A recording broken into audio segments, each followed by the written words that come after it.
Halleluja. Vader, dankie vanmôre dat ons hierdie God van die heelal kan aanbid, die naam kan groot maak. Here, wat 'n fees. Ondenkbaar. Wag vir ons.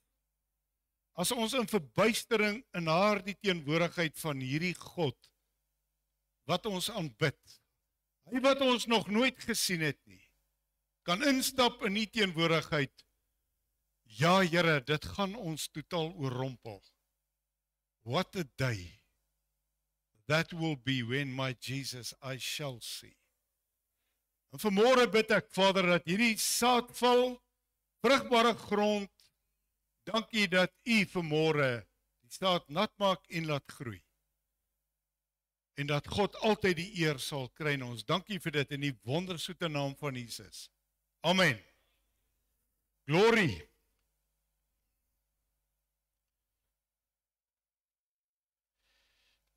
Ek wil dadelik wegval met die woord daar in Markus 16, vers 19. Ek sien julle het nie vir my hierso woorde op hierdie skerm vanmôre nie.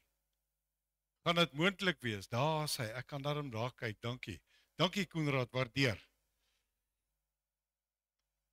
Waar is die groen knoppie? Jy sien. Baie dankie. Hy sê, nadat die Here dan met hulle gespreek het, is hy opgeneem in die hemel en het gaan sit aan die regterhand van God. Hy het gaan sit, want wat het gebeur? Die wagperiode gekom 2000 jaar. God werk op alles 2000 jaar. 2000 jaar van die skepping tot by Noag, 2000 jaar tot Christus gekom het, 2000 jaar tot hy weer terugkom. Alright, so die Bybel het ons redelik hier in 'n raaisel van presies wanneer hy terugkom, maar dis nie vir my en vir jou om te weet nie, dis vir my en vir jou om die Here te dien en te glo. Hy gaan terugkom en hy gaan sy bruid kom haal. Alright, hy sê vir my nog steeds nou signal hier. Okay, maar ons sal hom daar agter hardloop. Ek wil gaan na Job toe. Job 1 vers 6. En op 'n dag toe die seuns van God kom, om hulle voor die Here te stel, het die Satan ook onder hulle gekom. Goed, die volgende vers sê, toe vra die Here vir die Satan, waar kom jy vandaan? En die Satan antwoord die Here, en hy sê, van 'n swerftog oor die aarde, wat ek deur kruis het. Net gou vinnig daar stop. Daar's so baie mense wat steeds soekend is vandag, omdat hulle nie kan verstaan jou vrede, jou vreugde, jou rus lê in die Here nie. So die duiwel is op 'n swerftog. Hy's uit om te verwoes, om verwarring te saai, en dis sy spesialiteit, en ook om dan die twyfel te kom saai.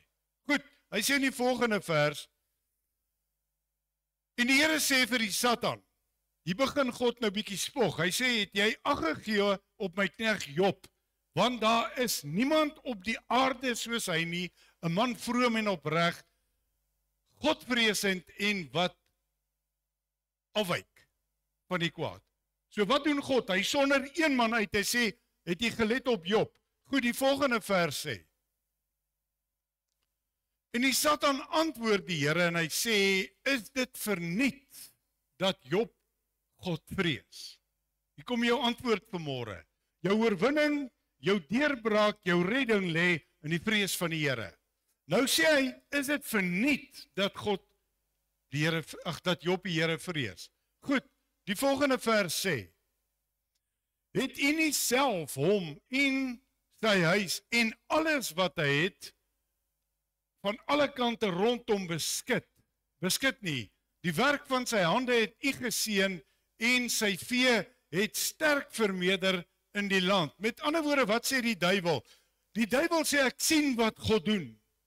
Wat doen God vir jou vanmôre? Hy seën jou.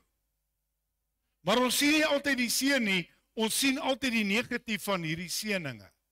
Maar ons kom by die verhaal van die deurbraak. Hy sê in vers 11, maar strek net u hand uit en tas alles aan wat hy het. Waarlik, hy sal u in die aangesig seën. Met ander woorde, hy gaan jou verraai. Maar kyk wat is die fyn triek van die duiwel. Hy sê vir God, steek u hand uit. Jy sien, want hy's tipies die lafaard. Want hy weet wat hy gaan doen. Die oomblik as hy sy hand uitsteek, as God die hand uitsteek, gaan die duiwel jou en my oortuig, dis God wat dit doen. En dis wat die wêreld vandag glo, dis God. Waar is God as dit so gaan? Waar is God as kinders ontvoer word? Waar is God? Dis al hierdie vrae wat hy kom. Maar kyk bietjie wat sê die Vader vir hom in vers 12. Daarop sê die Here aan die Satan, alles wat hy het, God sit dit terug in die duiwel se hand. Hy sit die blame vanmôre terug by die vyand, wat die blame moet kry. OK, God sê, baie dankie. Hy sê, ek sê dit in jou hand, net na homself mag jy jou hand nie uitsteek nie. En die Satan het weggegaan van die aangesig van die Here. Hy het nie gaan piknik hou nie, hy het nie gaan vakansie hou nie. Hy het na Job toe gegaan. Want God het hom gechallenge en God het vir hom gesê, jy kan alles van Job vat, maar jy los sy lewe uit. Jou en my lewe vanmôre is in God se hand.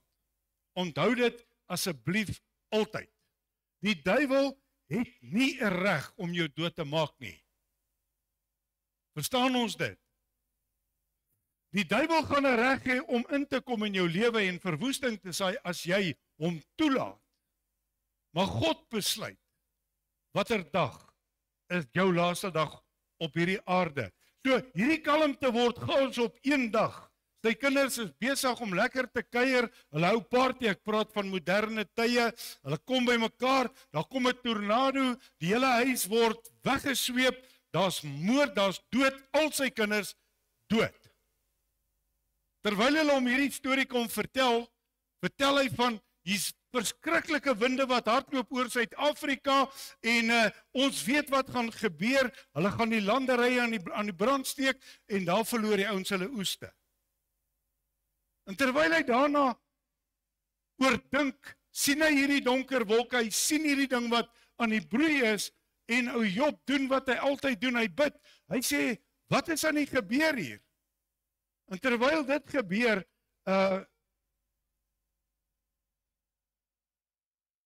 van al die spanning, ek praat moderne tye, kry hy hartaanval.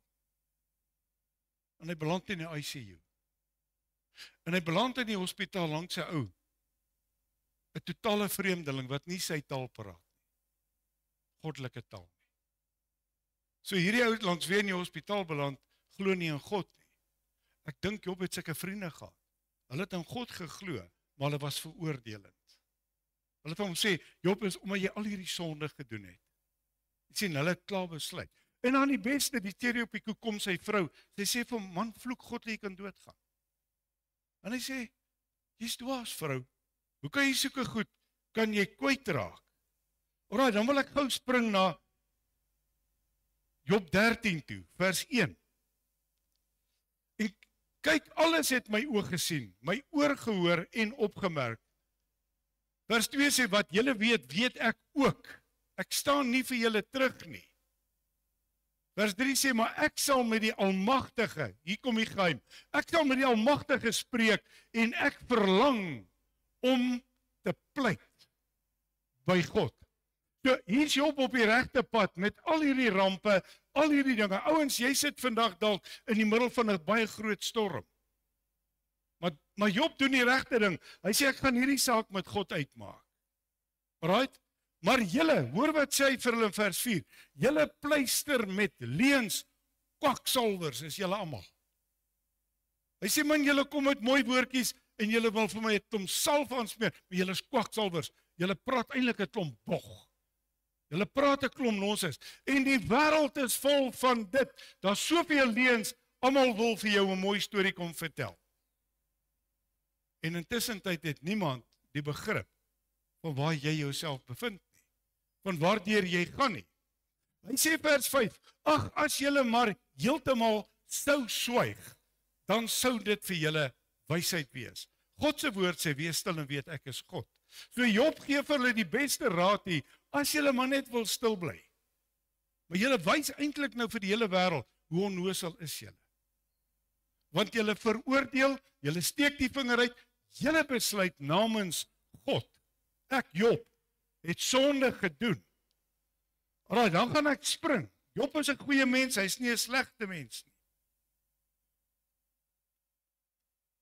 Jy's nie 'n slegte mens. Maar ons is almal sleg. Jesus het gesê niemand is goed nie behalwe God. Alraai, dan wil ek spring na Job 33 toe, vers 14. Want God spreek op hier kom dit, ja op 2 maniere. Maar die mens let nie daarop nie. Met ander woorde, die Here praat met jou oor 'n situasie, hy praat met jou oor jou lewe, dan luister jy nie, dan sê dan doen hy dit weer. God laat dit toe. En dan praat hy maar weer met jou. So hy praat op 2 maniere, maar die mens let nie op nie. Dis ons probleem. Vers 15. In die droom, in 'n naggesig, as diepe slaap op die mense val, tydens sluimering op die bed. God praat. Ek het vanoggend wakker geword met die mees intenste droom van die wegraping eers keer in my lewe. En ek het gegaan tot by 'n hoë, verskillike hoë boom. En die winde en die blare en die takke het geruk en gepluk en die teken van die seun van God het in die wolke verskyn en ek het bo aan die bome gekom en sê, Here, maar ek wil al die pad gaan. En toe sê hy vir my, pas op vir die misleiding van die laaste dae.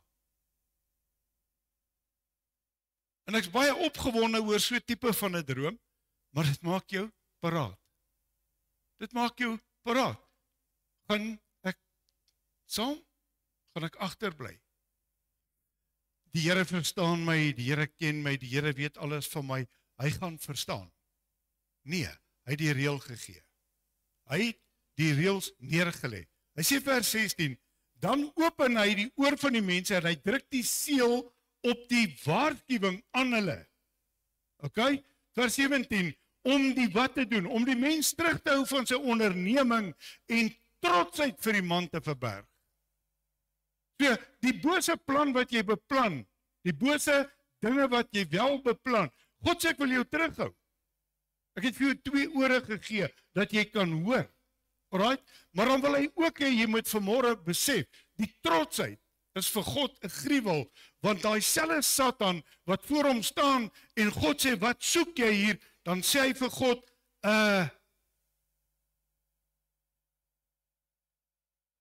hy's vol trots. En ongelukkig is dit deel van ons Afrikaner mentaliteit. Ons het 'n baie trotse nasie geword. Ons het trots geword verkeerd. Ons het trots geword vir onsself. Ons het trots geword vir wat ons kan doen en regkry. Maar as ons moet staan vir die waarheid, het ons nie meer trots nie. En ek wil vanmôre dit weer noem. God soek manne wat heilige hande kan ophef. Hy soek manne wat sy aangesig kan bestorm, sy troonkamer kan bestorm. Dan sê hy vers 18, sodat hy sy siel kan red uit die kuil en sy lewe, dat dit nie omkom deur die spies nie. So, die vraag is, Here, waarom gebeur hierdie dinge met my? En hy verwag 'n antwoord, Job, hy verwag 'n antwoord, soos ek en jy ook 'n antwoord verwag. God praat uit die donder, uit die lig, uit die storm. Hy praat uit en in die storm, en dis presies waar Job is. Dalk is jy ook vandag daar. As jy in daai storm is vanmôre, is jy op 'n goeie plek. God wil met jou praat. Die vraag is net vanmôre, gaan jy luister? Gaan jy hoor? Gaan jy submit? Jy sien, dis die plek waar God die beste gehoor word. Job 38, vers 1. Hy sê daar in vers 1, daarna die Here Job uit 'n storm geantwoord.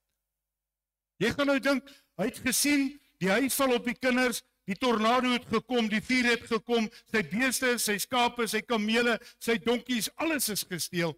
Een dag. Dis nie ek dink van 20, 30 jaar wat met jou en my gebeur nie. Een dag het al hierdie goed omgetref. Praat laasweek met iemand daar in Verliers. Die een boer het in 1 maand 80 skape verloor, soos hulle kom steel het.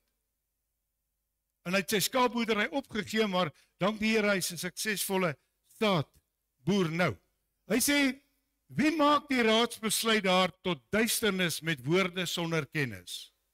Nou kom die Here, en vanmôre wil ek dit vir jou sê, wat hy sê in vers 3. Gord jou dan soos 'n man jou jippe.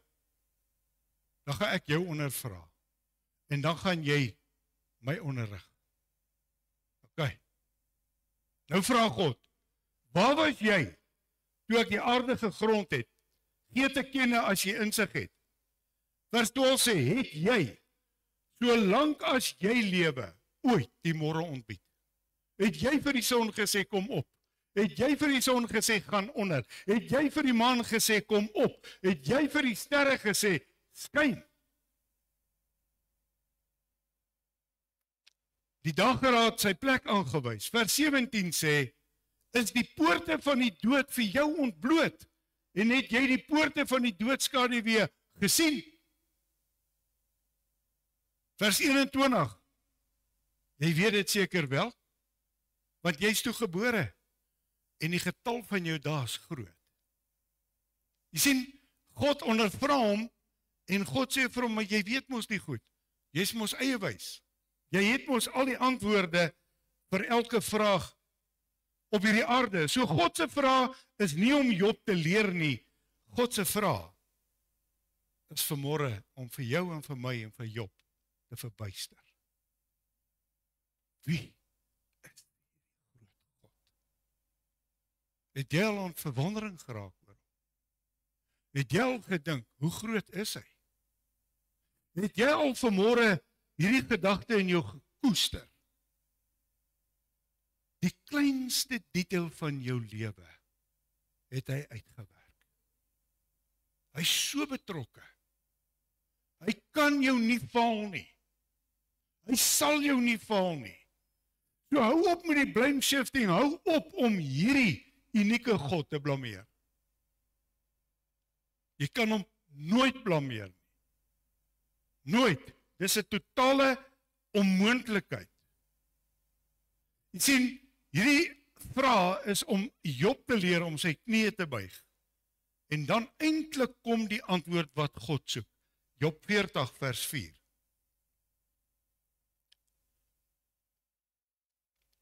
Het jy dan 'n arm soos God? En kan jy donder met die stem soos hy? Vers 5 sê, versier jou tog met heerlikheid en hoogheid en beklee jou met majesteit en glorie.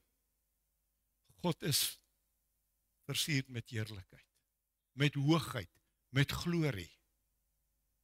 En as jy dit kan besef, word jy al hoe kleiner in sy teenwoordigheid, want jy besef, ek is niks. Ek is net mooi niks. En dis genade dat God met my 'n pad loop. Dan kom God in daai hele hoofstuk, Job, hoofstuk 40, kan jy gaan lees dit. Die Here peper hom met vrae.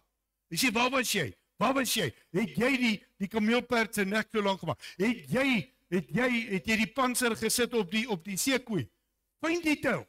Goed waarmee ons elke dag te doen kry. God sê vir hom, waar was jy toe ek hierdie goed gemaak het? Waar was jy toe ek al hierdie goed tot stand gebring het? En God peper hom, en dan Job 42 vers 5, sê hy vir hom, volgens hoor sê het ek van u gehoor, maar nou het my oog u gesien. God het uit die stormwind gekom en aan hom verskyn. Laat dit jou nie dink aan die disippels wat Jesus in die storm gesien het. Dit op 'n skei besig om te vergaan. Dit was nie 'n ou bootjie en 'n ou skommelentjie nie, glo julle vir my, daar was 'n tornado op die see, want die Satan wou hierdie einste Jesus uithaal. En hy wil die twyfel in sy disippels se harte sit. En toe hulle op die skytjie sit en hulle sê, Here, hy lê in slaap. Hy slaap op 'n kussing. Dis hoe God voel, hy's rustig. Hy het alles in beheer. Hulle maak hom wakker, gee nie om dat ons vergaan nie. En hulle sien God in beweging, in die storm, want hy staan op en hy sê, swyg. Hy het nie gegil nie, hy het nie geskree nie, swyg. En alles het bedaar. Weet julle wat het gebeur? Die see het bedaar, die wolke is weg, die maan en die son en die maan en die sterre het deurgekom. Alles was normaal, want die Skepper het gesê, swyg. Hy is in beheer. Hy is in beheer van jou lewe vanmôre. Hoekom bly jy in jou storm? Gee vir hom. Gee alles vir hom. Los alles in sy hande. Jy sien, God word in die storm gesien. Maar God praat uit die storm. Hy kom daar Matteus 17, vers 1. Na 6 dae het Jesus vir Petrus, Jakobus en Johannes, sy broer saamgeneem en hulle op 'n hoë berg in die eensaamheid gebring. Goed, en dan hoor wat sê hy. Hy het voor hulle van gedaante verander en sy aangesig het geblink soos die son en sy klere het wit geword soos die lig.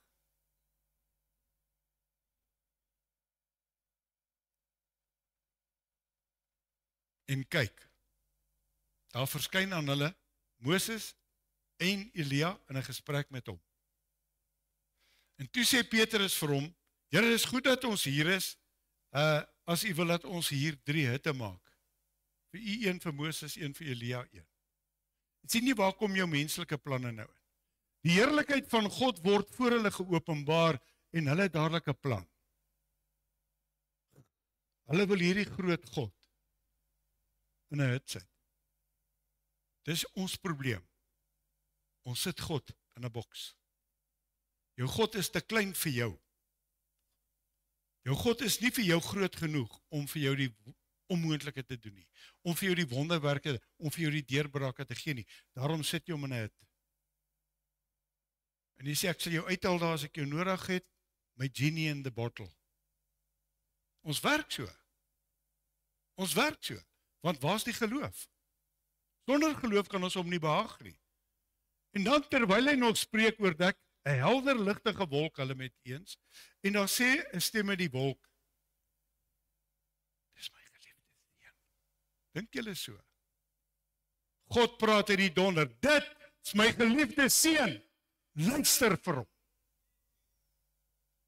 Gehoorsaamheid is die offer wat God behaag in hierdie dag. Jy sien, hier het ons te doen met 'n God wat pyn ken, wat seer ken, wat seer voel, wat verwerping ervaar. Hier het ons te doen met 'n God wat in elke situasie was waar ek en jy is. Hy het ons geskape, hy het sy seun gestuur, hy het gesê, kom laat ek gaan voel hoe voel hulle. Voor die wet en na die wet kon God dalk nie, en ek sê dit baie versigtig, kon hy dalk nie simpatie met ons swakhede nie. Toe sê hy, maar wag 'n bietjie, laat ek gaan kyk hoekom sukkel hierdie mense so om gehoorsaam te wees. Hoekom sukkel hulle om in oorwinning te kom? Hoekom sukkel hulle om voortvarend te wees? En hier kom hy en hy kom ervaar al hierdie dinge vir jou en vir my. En daarom is dit vir my baie uniek. Jesus se gedagtes het dalk baie keer gedwaal. En ek sê dit met eerbied. Hy was nie God op die aarde nie. Kon sy gedagtes dwaal? Ek glo so. Dalk het hy deur al hierdie omswerwinge van hierdie moeilike tye, hierdie druk, hierdie pyn, hierdie verwerping wat hy gehad het, dalk het hy gedink aan Nasaret. Maar dis mos nou vreemd, hoekom gaan jy nou dink aan Nasaret? Doen ons nie dieselfde nie. Wat het hy in Nasaret gedoen? Hy het meubels gemaak. Hy het daar gestaan by sy werkbank, die saagsels het daar gelê. Hy het in die aande dalk so saam met die familie lekker gekuier om die tafel. Hy dalk gedink, ek wens ek kan dalk teruggaan. Nasaret toe. Maar toe onthou hy. Ek kan nie. Want hulle wou my met klippe doodgooi. Dalk het hy gedink, wel, ek wens ek kan dalk teruggaan Galilea toe. Al die wonderwerke, 1000 ouens kos gegee. Toe besef hy, maar ek kan nie. Hulle het my uitgejaag. Dalk het hy verlang na Jerusalem. Dalk het hy gesê, ek wens ek kan teruggaan na die goeie ou daar in Jerusalem toe. Daar waar die malaatses was en die blindes en die dooies en ek het almal gesond. Maar dan onthou hy, maar ek het op 'n dag daar gestaan en ek het begin huil. Toe sê Jerusalem, Jerusalem, hoe graag wou ek jou bymekaar maak soos 'n hen haar kuikens. Julle wou nie. En daar kom die besluit, daar, ons gaan jou kruisig. Ons verwerp jou, totaal en al. Jy sien, sy disippels slaap, terwyl hy benoud is. Ek het so 'n stukkie geneem, wat 'n ou geskryf het. Jesus kyk na sy volgelinge, was aan die slaap, en so naïef. Hulle het geen idee nie. Hulle kan eenvoudig nie verstaan nie. Hy praat van lyding. Hulle dink aan verowering. Hy praat van offerande. Hulle dink aan 'n fees. Hy's 'n kunstenaar wat verkleur blinde skilder. Hy's 'n sanger wat vir die dowe sing. Hulle knik die kop en klap hande. Hulle dink hulle sien, hulle dink hulle hoor. Maar hulle hoor en hulle sien nie. Hulle kan nie sien nie. Niemand sien nie. Dis die stryd waardeur hy gegaan het. Klink dit vir jou vanmôre bekend? Jy's dalk vanmôre 'n dromer. En iemand het eendag vir jou gesê, jy is stupid. Jy sal dit nooit kan bereik nie. Een getuie wat vir my teruggekom het na Sondag was, nogal van familie. Ons het gewonder, hy gaan dalk 'n washout word.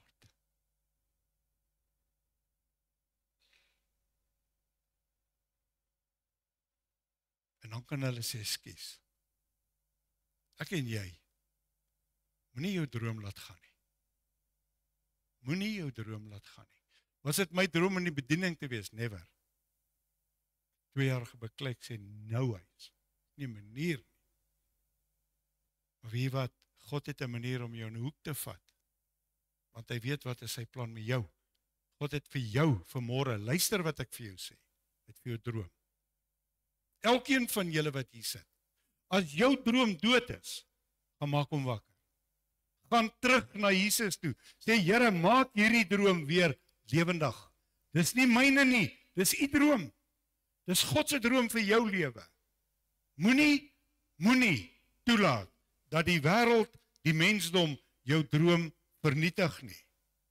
Besef vanmôre, Jesus was ook moeg, hy het ook gaan sit. Ja, hy was regop, hy het rondgeloop, hy het gestaan, hy was in oorwinning, terwyl hy die blindes sy oë oopmaak, die dooies opwek. Man, kyk, dan is jy op 'n haai. Maar ernstiger, gaan sit jy. Soos ons almal. Dan kom Lukas, met baie unieke vers, 9:29. En terwyl hy bid, het die voorkoms van sy aangesig anders geword. En sy klere skitterend wit. Sien, terwyl hy in kontak met God is, verander alles. Maar hier is 'n baie groter ding wat met Jesus hier gebeur, terwyl hy hier gebid het. Christus straal in heerlikheid, hy word soos wat hy was, voordat hy aarde toe gekom het. Hy was daar. Hy was daar. Hy was in hierdie heerlikheid. Hy was heerlikheid. En hier sien die disippels dit, Lukas skryf dit, hy sê, terwyl hy bid, het sy aangesig anders geword. Jy sien, wanneer ek en jy in sy teenwoordigheid kom, verander alles. Ook jou aangesig. Hy word soos hy was, voordat hy aarde toe gekom het. En vir 'n oomblik is Jesus weer tuis.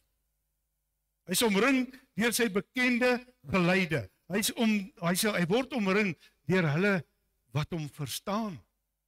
Hy word omring deur hulle wat hom verwelkom. Voordat hy was op die aarde, was dit waar hy was. Almal het hom verstaan, almal het hom verwelkom, almal het hom liefgehad, almal het hom aanbid.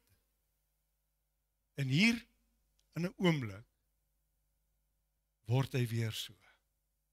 En daai kort oomblik, begin hy verlang na die regheid. Hy verlang nie meer na Nasaret nie, hy verlang nie na Galilea nie, verlang nie meer na Jerusalem nie. Hy verlang na sy huis. Waar jou hart is, waar jou tuiste is, waar jou tuiste is, waar jou hart is. Werk hom uit vir jouself, vanmôre. Jy sien, Jesus leer ons, moenie so vas op hierdie aarde en aan hierdie aarde wees nie. Verlang na jou beter. Paulus sê, ons verlang om oorkleed te word met die hemelse. Ons is dalk bang om hemel toe te gaan. Ons ken dit mos nie. Maar ek kan vir jou een ding vertel, wat in hierdie boek staan. Jy gaan dit nie ken nie. As jy daar instap, gaan jy verbuisterd wees. Gaan jy totaal verbuisterd wees. En dan vers 30 en 31, daar was 2 manne in gesprek met hom, was Moses en Elia. En hulle het in heerlikheid, hoor wat sê hy, hulle het in heerlikheid verskyn en van sy uitgang gespreek wat hy in Jerusalem sou volbring. Met ander woorde, hulle kon vertel vir hom, Jesus, jy's op pad, jy gaan sterf, ons kom berei jou voor vir die dood. Wat doen die Heilige Gees?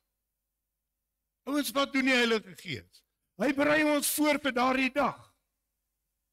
Daardie dag as die Here vir jou sê, dis waarvoor hy ons voorberei. Dis waarheen ons almal op pad is. Hulle bemoedig hom, want God se stem weergalm weer daar in Matteus 17 vers 5. Dit is my seun, my geliefde seun, in wie ek welbehae het. Luister na hom. Luister. Openbaring sê wie ore het om te hoor. Hoor. Luister na hom. Die een wat wanhoopig was, word bemoedig. God bulder dit, dit maak nie saak nie. God sê vir Jesus, dit maak nie saak wat hulle sê nie. Dit maak nie saak wat hulle dink nie. Ek, God, is trots op jou. Hy wil op jou trots wees. Hoekom was hy trots op Jesus? Gehoorsaamheid. Gehoorsaamheid. Ouens, dit is nou eenvoudig. Dis nou eenvoudig. Moenie die evangelie altyd so vervlaks ingewikkeld maak nie. Gehoorsaamheid. Al, stap in jou gehoorsaamheid, stap in jou geloof. En jy sien, hier sien Jesus weer waarna hy gesmag het, sy huis. Ek kyk op gister, ek sien op môre, hy is vanmôre die ma wat smeek voor God vir haar kinders, vir die redding van haar kinders. Hy is vanmôre die ma wat vanmôre pleit vir haar man wat sê, help hom, laat hy ophou drink, laat sy siel gered word.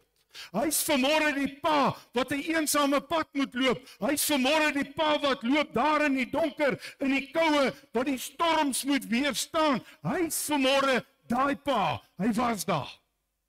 Hy is vanmôre die kind wat totaal verwerp word. Hy is vanmôre daai kind wat so seer het, hy was daar. En hy wil dit vanmôre vir jou en vir my teruggee. Dis tyd dat ons hom vat op sy woord.